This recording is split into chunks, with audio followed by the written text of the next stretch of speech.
Welcome to Sober Sunrise, a podcast bringing you AA speaker meetings with stories of experience, strength, and hope from around the world. We bring you several new speakers weekly, so be sure to subscribe. We hope to always remain an ad-free podcast, so if you'd like to help us remain self-supporting, please visit our website at sober-sunrise.com.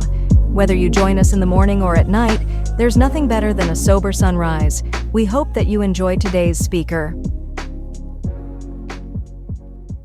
Hi everybody, my name is Bill. I'm an alcoholic. Hi Bill.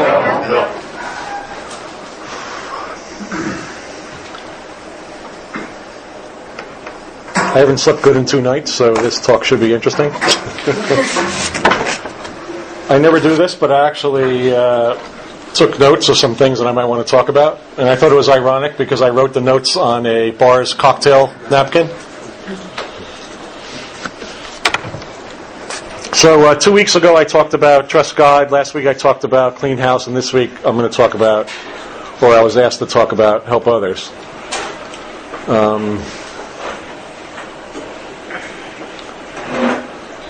As far as I'm concerned, the most effective way to help others is to first trust God and then clean house. Later in our book, as a matter of fact, on page 164, it talks about that we can't give away something that we don't have. And I think it's interesting that the book mentions that on the last page of the program portion of the big book, because it's almost like it's not just a reminder. It's almost like as far as I'm concerned, it's almost like a little dig, because perhaps the authors knew that people might just read through the book, and then when they get to the last page, just read through the book and then just start helping people and not actually work steps, and not actually work steps with like a sponsor or somebody who's familiar with it. And it throws in that you can't give away something you don't have, and then somebody might go, and then maybe I should do this first. You know what I mean? The 12 talks about two-stepping, just taking the first step and the 12th step, and warns heavily against it. And we probably all know people that have tried that theory. Helping others has become, I was going to say it's become a big part of my life, but I think more closely described, helping others has become my life.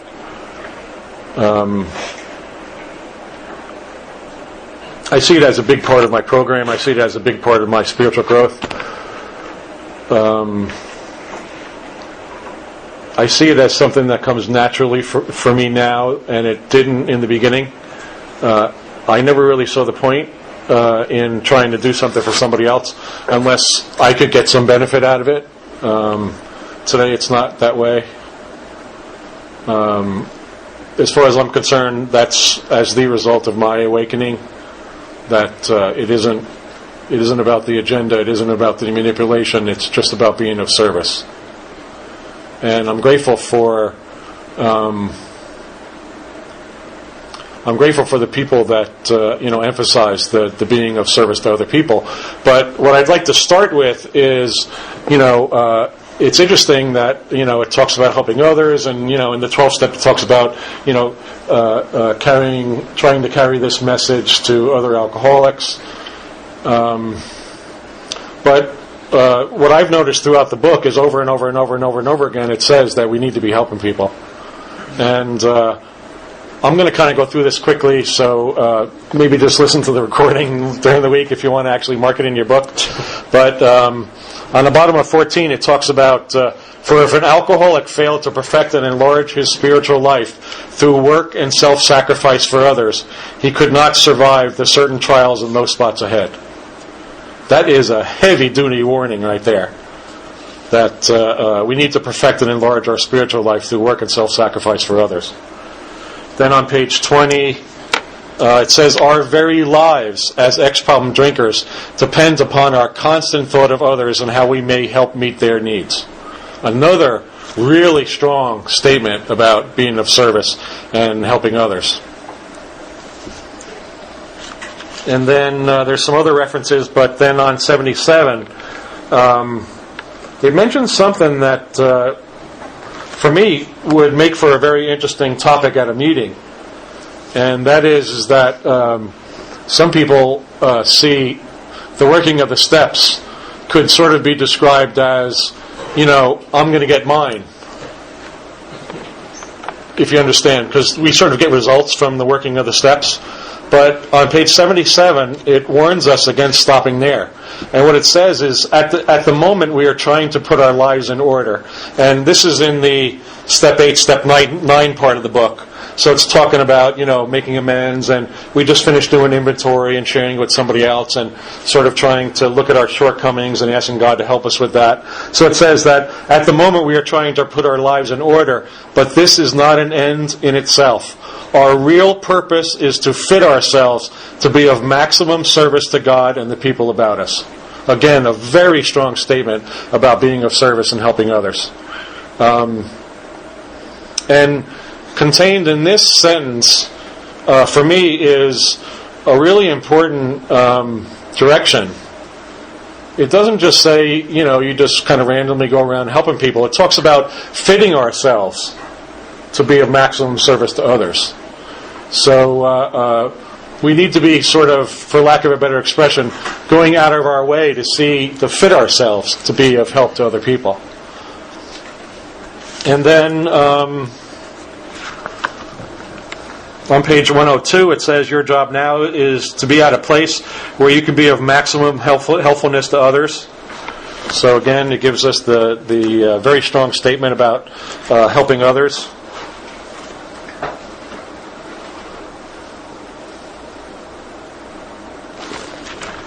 And then on 153, I didn't check this one, so it may be good or it may not be. So let me just check it first.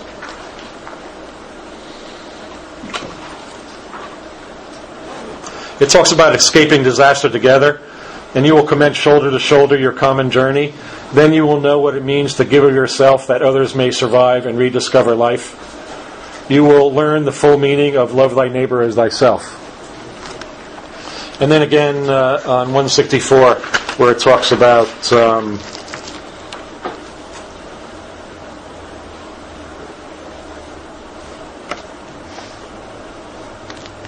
it says, ask him in your morning meditation what you can do each day for the other person who is still sick. The answers will come if your own house is in order, but obviously you cannot transmit something you haven't got. See to it that your relationship with God is right, and then great events will come to pass for you and countless others. This is the great fact for us. Great fact, capital G, capital F. So you can see there, helping others is mentioned again and again and again in our program as being incredibly important. Now,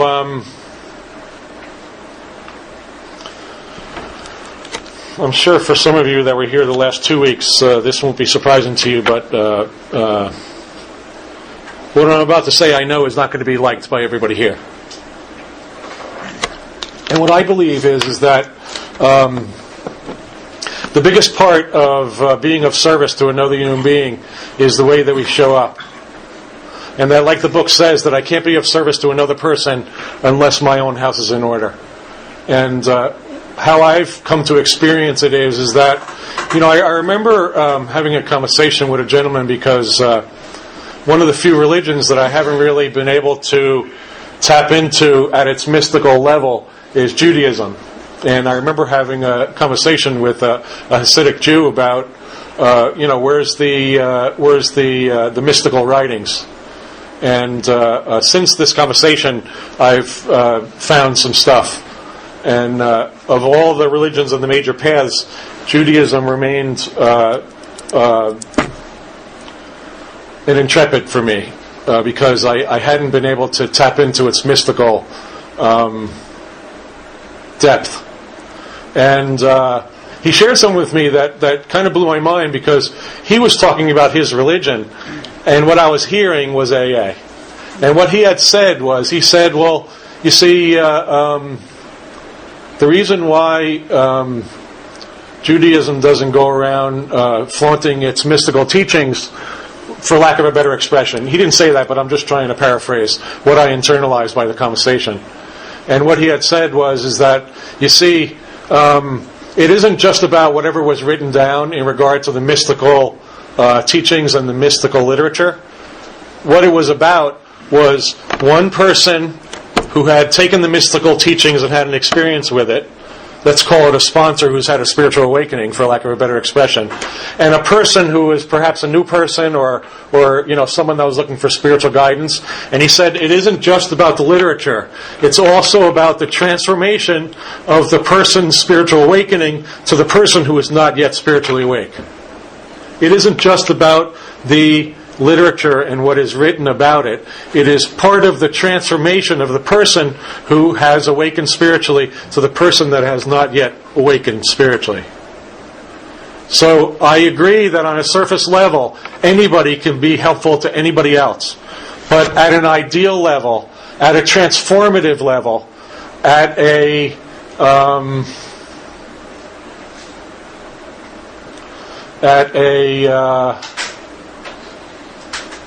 transformative level, the most important thing that happens between a sponsor and sponsee is the transformation of the awakened, allegedly, sponsor to the one that is seeking. Now, perhaps that's a little controversial, but I want to talk about at surface levels, and I also want to talk about at depth, and I also want to talk about my experience. So I have to talk about that in the way that I just did, because for me it's really, really important. Because if, let's say, one of the greatest compliments that was ever given me was by a man who I started working with about 11 years ago, and I met him at the Fellowship of the Spirit in Queens. A guy that I had worked with introduced me to him and said, you got to get with this guy. And that's not the part that was the compliment. I was living in Philly at the time, and he lived in Flemington, which was over an hour away. And I had a conversation with this guy, and it was really obvious to me that this guy was lost, and he was hurting, and he was sick and tired of not finding answers in AA.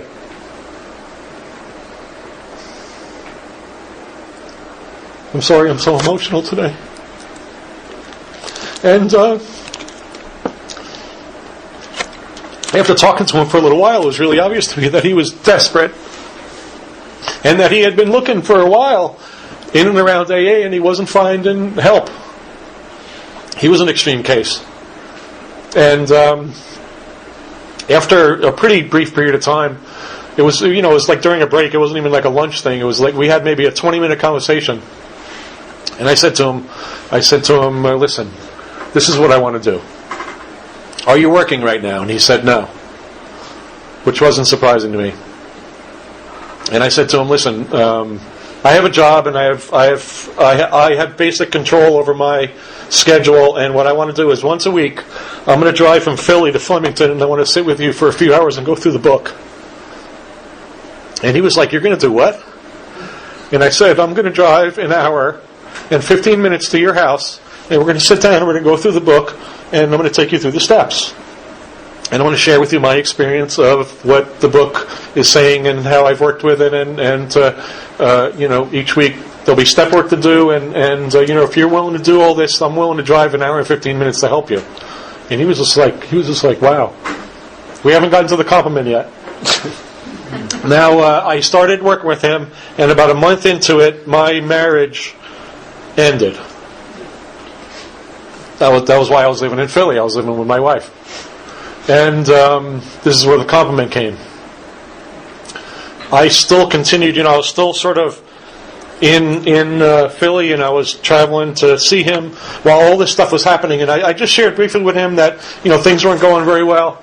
And I was trying to really focus on the time that I spent with him was his time. It wasn't about me. And it wasn't about me spewing my problems on him. I was going through heavy stuff at the time. And the compliment that he gave me was that the whole time that I was working with him, never once did I put my stuff on him. Never once did I seem distracted. Never once did I not give him 100% of my attention and 100% of whatever help I could give him, even though it was a struggle for me. And he had shared that with me, that he was just like, that was just absolutely amazing. Never once did more than 1 minute of the 2 hours that we spent together have anything to do with you and the problems you were going through. It was always all about me, and it was amazing to him. And I don't always show up that well.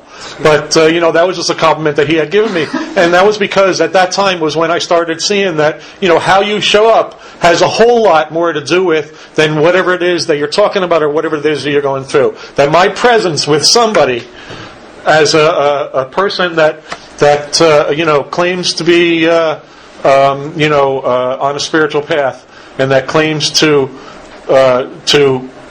describe spirituality as something that's very important, that how it is that I show up. And I share this with the person who's new, that I'm going to give you my full attention, I'm going to be completely present when we do this. And you giving the stuff that I ask you to work with, and you showing up when I show up, how you show up is more important than whatever it is that you do. Because I'm telling everybody right now that if you could have full presence cutting your lawn, you will have a spiritual awakening. But of course, we're just everywhere. You know what I mean? We're like, for instance, right now, where are you? Are you thinking about your bills? Are you thinking about a conversation that you're going to be having when you get out of here? Are you thinking about some situation you got into a half hour ago? Or are you just right here, just listening, not even like judging what's happening? Are you just here right now, or are you somewhere else? Because in most cases, we're just somewhere else. We're spending time with our kids, and we're just somewhere else. And believe me, they know it. And for me, it's about the transmission of my presence and the transmission of my awakening with a new person and the way that they show up, which for me is the X factor called transformation. And when we begin to compromise that stuff, it just turns into a little bit of a surface change instead of a transformation. See, this isn't about change for me. This is about transformation. This isn't about relief. This is about freedom. And then, once I get mine, for lack of a better expression, it is absolutely imperative that I help somebody else get theirs. And that's why I've been here for these past 3 weeks. And that's why we constantly do step workshops and meditation workshops and whatever else we're invited to go do. For me, it's really important to show up as fully as I can. And I hope that I touched your heart enough that you noticed that the past few weeks I just went for it, because that's what I do. Because for me it's really important. And that's the only way I'll ever make a difference in anyone else's life. I believe. As fully as I can. I'm talking about the full God gift. I'm talking about just going for it. Now I know that not everybody shares like this. I'm extreme, I know that. But you have to understand, when I drank and used drugs, it was an extreme thing. And why not be extreme here? Why not go for the full Monty? Why not go for the big buzz here in AA? Or is, 13-stepping more important? Or is what's in it for me more important? Or trying to find a job by using somebody at a meeting more important? For some people, that's how it is. As far as I'm concerned, that's misusing AA.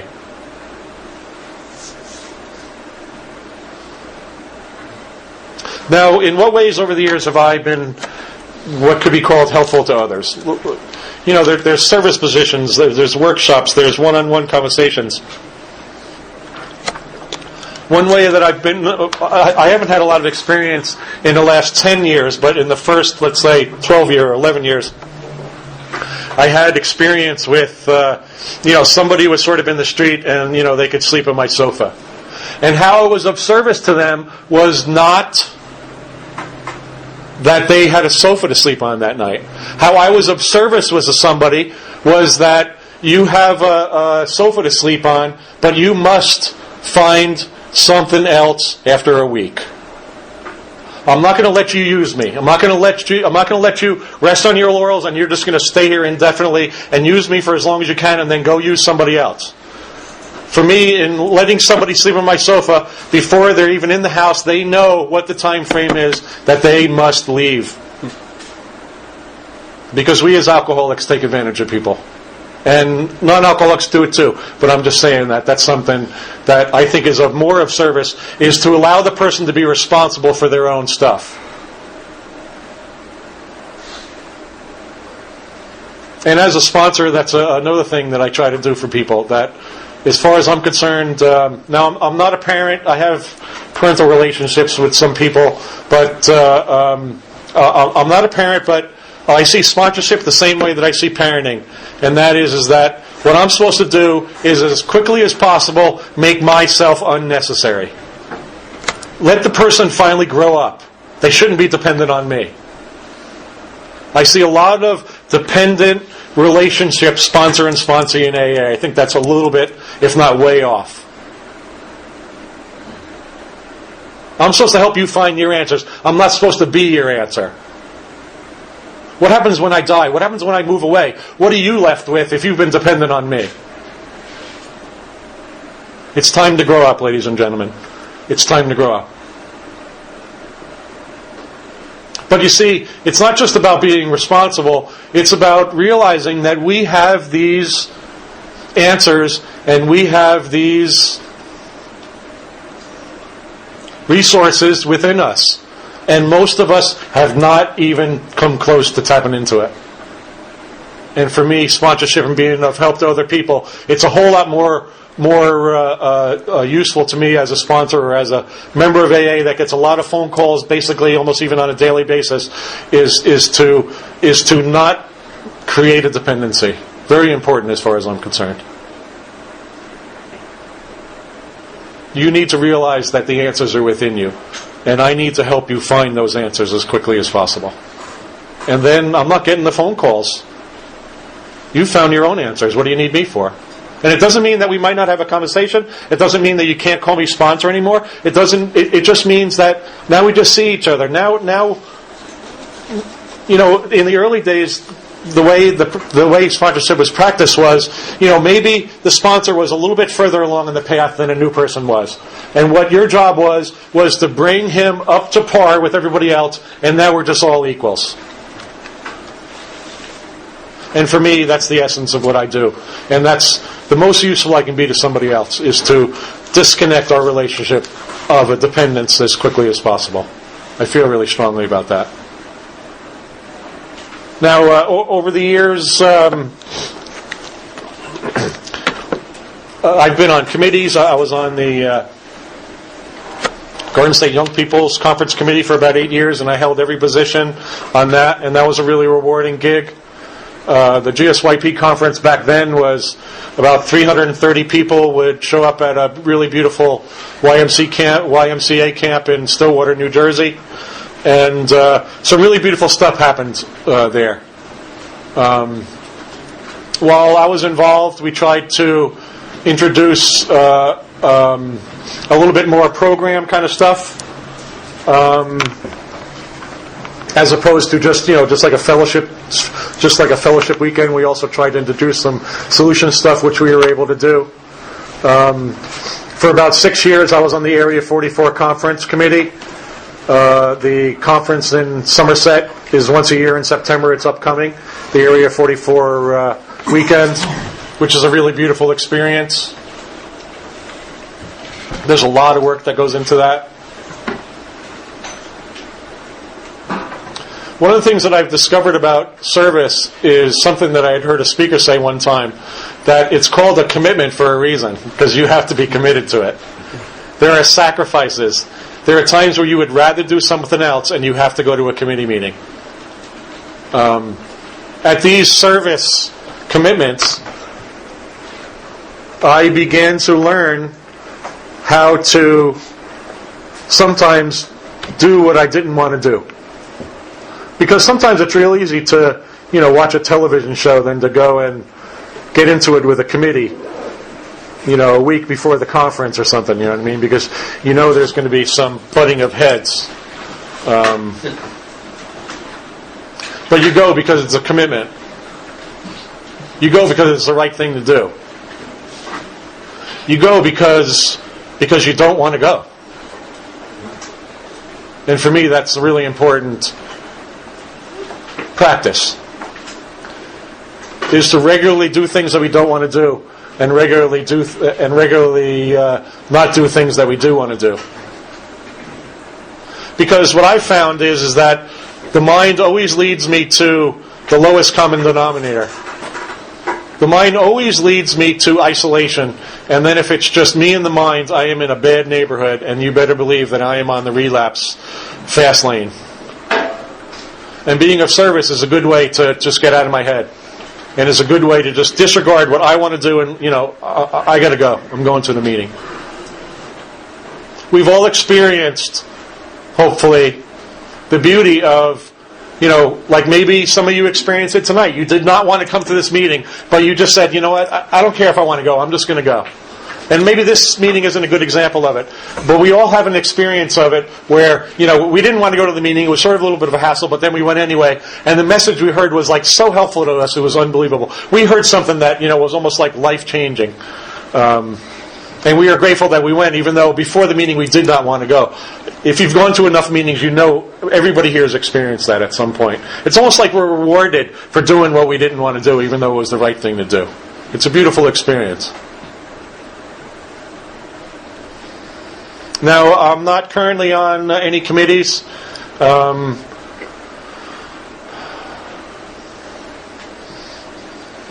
I guess the most recent thing that I did was I was the Area 44 History and Archives chairperson, which was a few years ago. That was a really fun service commitment. I'm really, really heavily into AA history, and something that I did with that committee was every other month we would have just a regular, basically boring meeting to talk about boring stuff, and then every other meeting we would have sort of a quicker meeting, and then I would show sort of an AA history-related video, which I have a pretty large collection of. And basically what I told the committee was that, listen, this is a 2-year commitment for me, and when these 2 years are up, not only are we going to work together as a committee, but all of us is going to know AA history a whole lot better. And I was committed to not just represent the area as the chairman for the History and Archives Committee, but I wanted to really get out there with what is our history. So many people have so many questions about so many things, and so many people have heard so many half-measured opinions and non-factual things that have nothing to do with AA history, but if you were to ask 100 people, 99 of them would tell you that that's absolutely fact, and that's absolutely AA history. And one of the best examples that I can give to you is that famous statement that allegedly Bill said before he died, that he was asked, is there anything in the big book that you would like to change? And that allegedly he stated that he would like to change the word rarely to never at the beginning part of how it works. And I'm still amazed that old timers still say this thing, because people parrot stuff, and this guy said it, and this guy repeated it, and ever since then it's almost like AA biblical history that this is a fact that Phil wanted to change rarely to never. It's absolutely non-factual, based on nothing. Probably based on a well-intentioned sponsor that was tired of getting questions from a sponsee that he didn't know how to answer. And as a matter of fact, if you read Pass It On page 200, it says that Bill himself said that he never considered that change. Yet I guarantee you in the next year you're going to hear somebody say that at a meeting. And now you're armed with the facts about it. That's absolutely untrue. And you can point in the book where it says it. And Pass It On was written after Bill died, so he couldn't have said it, he couldn't have changed his mind after the book came out. Just a small fact. But it's interesting to me because, you hear this stuff. 1 step a year. Where did that come from? Where have you ever seen that anywhere in our literature? For me, it's really important to sit down with somebody and share with them word by word what's in this big book, and to share with them about the history. Because you hear stuff at meetings, you know what I mean? That's the interesting thing about our meetings, is that anybody can say just about anything. And most of it's well-intentioned, and most of it's just somebody said something, and then, it's that telephone game that we used to play in kindergarten where, this person says to this person, by the time it gets to the end of the line, it's nothing like what the first person had originally said. And, a cool example that I can give of, somebody that I was working with that fortunately they were familiar with what was in the big book. And this was somebody who was a chronic relapser and had been in AA for 20 years and never had more than 3 months. Can you imagine being in AA, a quality, transformative, life-changing program that works if we fully give ourselves to the working of the 12 steps? He had been around AA for over 20 years and never had more than 3 months sober. And I had shared at a group anniversary down in Philadelphia, and I quoted something from the third step in the big book. It's one of the few lines that I have memorized, or at least it's one of the few lines that I'll admit that I have memorized. And the line goes like this, that though our decision, which is the third step decision, though our decision was a vital and crucial step, it could have little permanent effect unless at once followed by a strenuous effort to face and to be rid of the things in ourselves that had been blocking us. And at a group anniversary, I was asked to tell my story, and I shared that the third step means nothing unless you go on with the rest of the process. And after the meeting was over, he came over to me, and his name was John. And he says, I've been around AA for 20 years. And I just asked somebody to sponsor me, and they told me that, I'll talk to you. You can call me anytime you want, and we'll go to meetings, but we're not going to get into the steps until after you have a year. And John said to him, I've been here for 20 years, and I've never had a year. What makes you think I'm going to get a year this time? And he had just started to work, he had just asked that guy to sponsor him a couple weeks before he heard me share about how the third step means nothing. He had done 1, 2, 3, 1, 2, 3, 1, 2, 3 over and over and over and over and over again. Nobody had ever suggested that he go forward. And that's another thing that I've discovered is I love difficult cases. And what I've discovered about chronic relapses and difficult cases is they've never been given a chance to work the program. And if you're in the middle of if you've progressed up to the fourth step and in the middle of their fourth step they go back out, you don't go back to the first step. You review the first 3 steps and see what they missed, if they missed anything. You fill the gaps and then you keep going forward. He had never been given that advice. He's been here for 20 years and never got more than 3 months. That was in 2001, and that man is still not drank to this day. Because I sat down with him and I kept him going forward. And he only relapsed once and we worked together, and he has never relapsed since to this day. And everybody was like, John's been around for like 20 years, he's never been sober, what's he doing? And John said to him, some guy sat me down in the book and kept me moving forward in the steps. Nobody ever did that before. And they were like, no, you can't do that. You can't do that. And John's like, what do you mean you can't do that? It's working.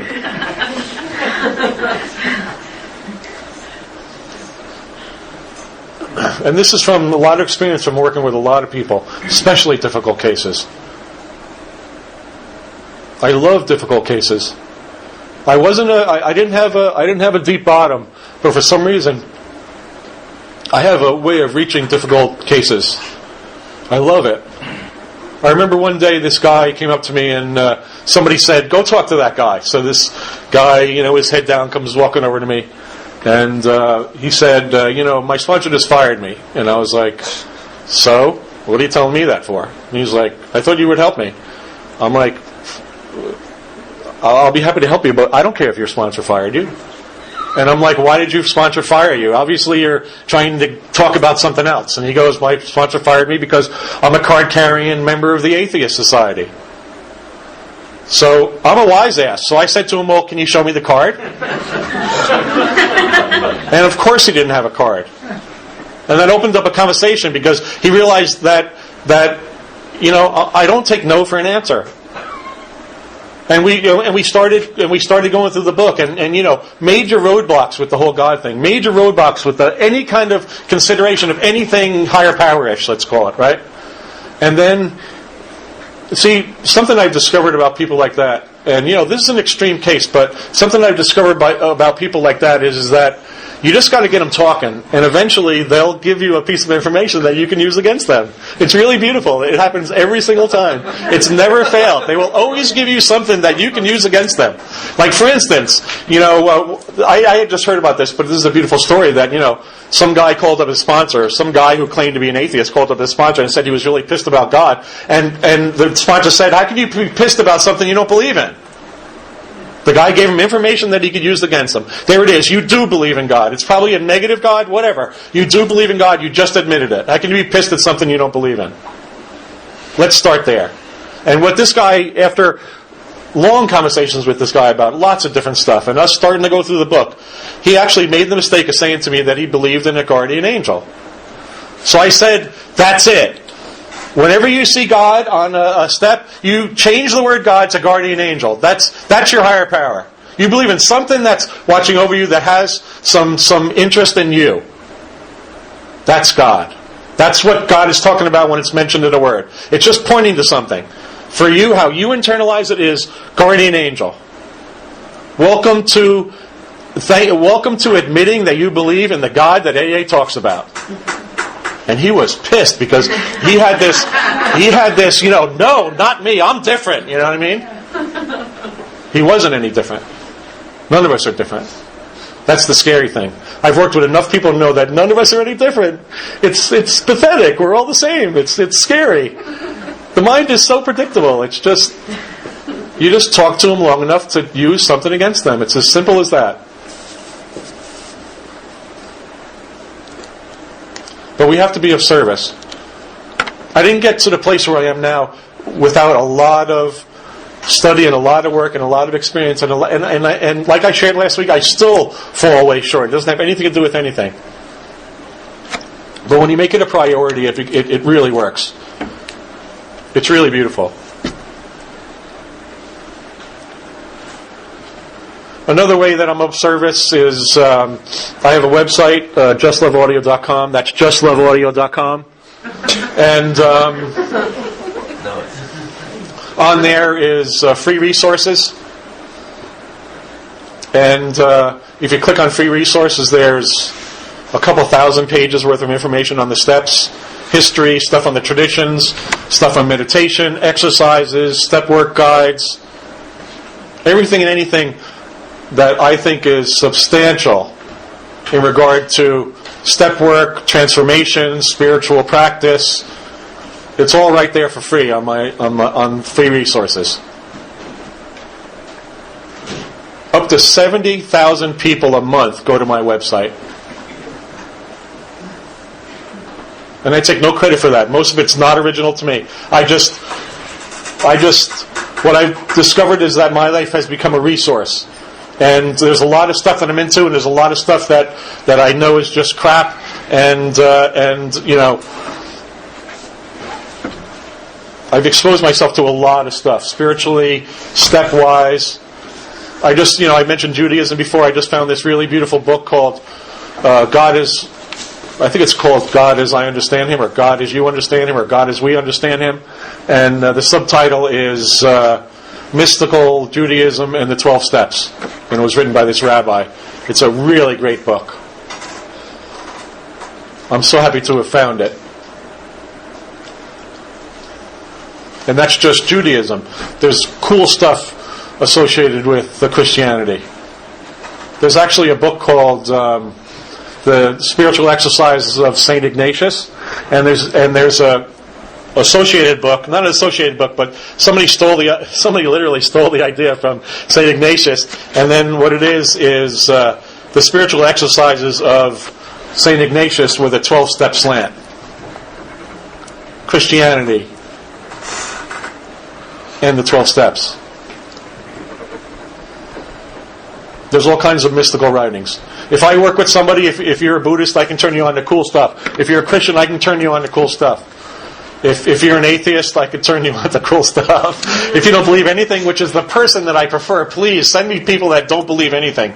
Because my experience with people who have strong religious beliefs is that I'm going to have a lot of work trying to help them unlearn a whole lot of stuff that has not worked for them, is not working for them, and never will work for them. But still keep it in the same ballpark as their religion, or whatever you want to call it.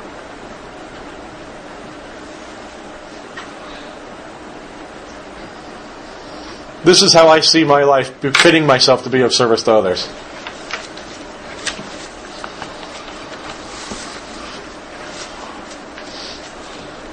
As far as I know, without numbering every single one of them, I've probably worked with over 1,000 people, and I've listened to over 500 fifth steps. Now notice the proportion there. Most people do not get up to their fourth and fifth step. Most people do not want to get better. I'm sorry to say that, but that's my experience. That's not an opinion. That is my experience. Most people are not willing to go to any lengths. Lena and I do workshops all over the place, and we did one here. And I've been doing workshops like that, either that workshop or workshops like that since 1994, nonstop. And what I've seen again and again and again and again and again and again. When we did it as a 5-week workshop, I saw the same thing. When we did it as a 10-week workshop, I saw the same thing. And that was that in the first week or two, 90% of the group was gung-ho and heavily into it. Yes, we're going to work the steps. Yes. And then by the time the fourth and fifth step came, by the time the work came after that, well, I don't think I'm going to go to the meeting tonight because I got to vacuum. And they say that it's a priority, and then they show me by their actions that it's not a priority. And I don't care what anybody says. I'm only looking at your feet. If somebody asks me to work with you, I sort of give a little bit of an overview of what I do and how I do it. And the last thing that I tell you is that if you say yes, you want me to work with you, that yes means nothing to me. I'm only going to be watching your feet. Whatever I ask you to do, I expect you to do more than that. I don't expect you to do less. If you do less, then you're showing me by your actions that this is not a priority. And 90% of the time, that's what I see when I work with people. And that's fine. I'm not saying it's bad. I'm not saying if you're doing it, it's bad. I'm not saying that. I'm simply saying that my experience is the same as Anthony DeMello, and that is that most people do not want to get better. They just want relief. They want to do as little as possible and still not drink. And that's a contradiction of terms. It says in To Employers on page 120 that if we relapse, we must redouble our spiritual activities. It doesn't say we go to more meetings. It says we must redouble our spiritual activities. Now, a small part of that might be to go to some more meetings. But it's saying specifically what it's all about. We must if we relapse, we must redouble our spiritual activities. And I can guarantee you almost nobody in this room has ever heard somebody give that as advice at a meeting when somebody raised their hand and said that they had relapsed. And I know that that's your experience because that's in my experience, because the only person I've ever heard talk about that is me. And I won't stop talking about it because it's important. And yes, I know I'm annoying. But I love you enough to annoy the crap out of you. Because this is important, ladies and gentlemen. This is really important. This is not don't drink and go to meetings. If you want it to be, that's fine. But when you relapse, don't be surprised. And if you don't relapse and you stay miserable, especially don't be surprised. Because that's where it goes.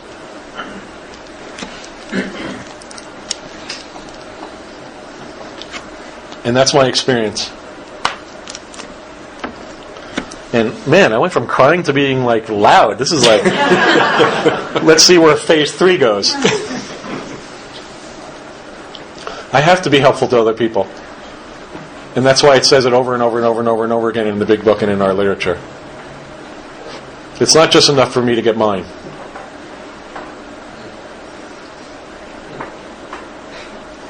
Now let's see what the note says. Also, I send out emails to about 600 people every day. Inspirational emails. Upcoming events in recovery emails. I go through a lot of material. I read lots of books, and I listen to lots of CDs of great spiritual masters. And regularly, I hear stuff that blows my mind, and I get all excited, and I say, you know what, I got to share that with everybody. And then I blast out 600 people get to share it with me. And I do that every day. And I've been doing it every day since 1998, I think. 500 people. And then they share with other people. And it's been amazing to me, the web of where emails that I've sent out have landed. And it's always funny to me because every once in a while somebody sends an email that I sent out back to me saying, wow, this is a really good email. And I'm like, yeah, I know it is. I sent it out.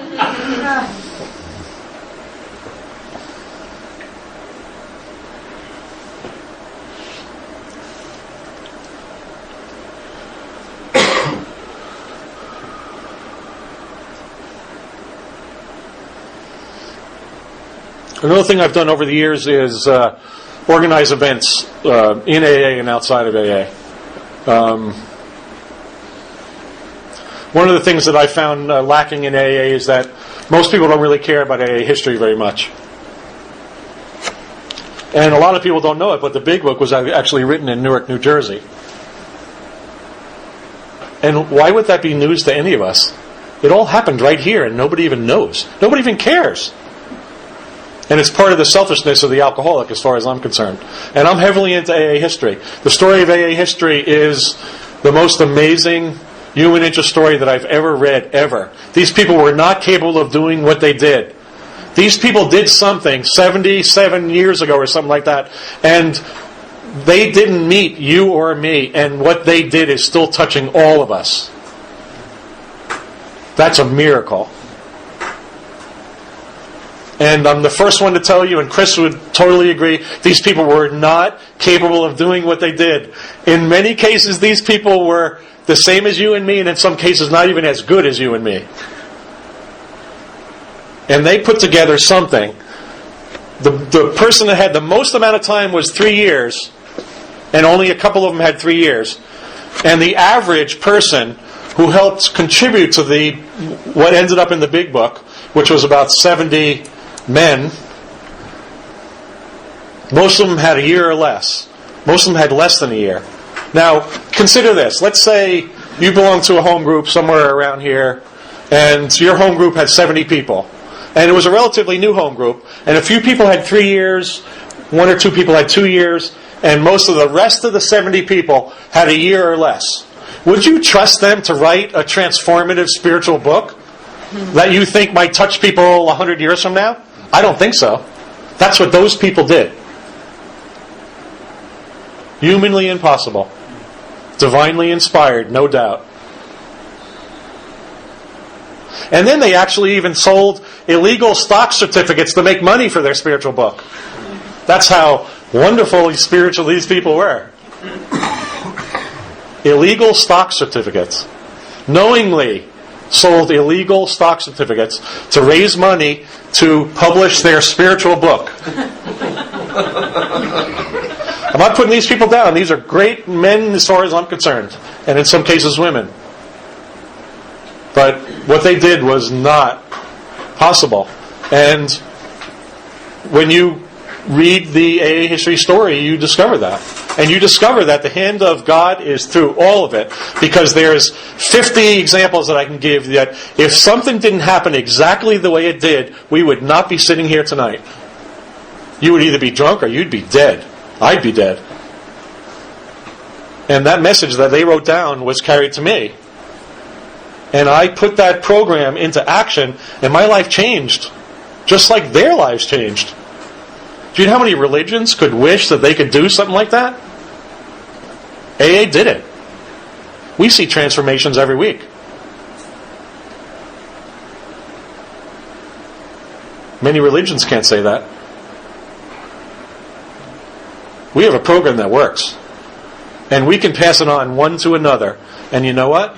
Most people don't even want it. Because they want to do as little as possible and not drink. And that's an equation for suffering. And suffering and sobriety do not mix. If you're sober and you're suffering, it will not last long. And I'm telling you right now, it's only going to get worse. If you're sober and suffering, if you're lucky, you're going to drink. Because at least you'll have moments of relief. If you're not lucky, I can tell you right now, it's just going to be progressive misery. It's either growing or dying. There's no middle of the road. Any living thing, it's either growing or it's dying. There's no maintaining. So which way are you going? Like Bob Dylan said, You know, busy being born is busy dying. Amen. And that's how it is. And that's why it's important to help others. But we cannot transfer something that we haven't got. So my closing statement to this workshop, this 3-week workshop, is please subject yourself to the process in a quick, deep way. And I can guarantee you that your whole life is going to change. I guarantee you. The 12 steps says, having had a spiritual awakening as a result of these steps. It doesn't say sometimes it happens or that it might happen. It says, having had. But it assumes that you did the steps quickly and in a deep way. Because if you don't, half measures avail us nothing. It says it very clearly. And if you think it's too early, you're wrong. Like a sponsor once said, the sponsee came to the sponsor and said, when should I work the steps?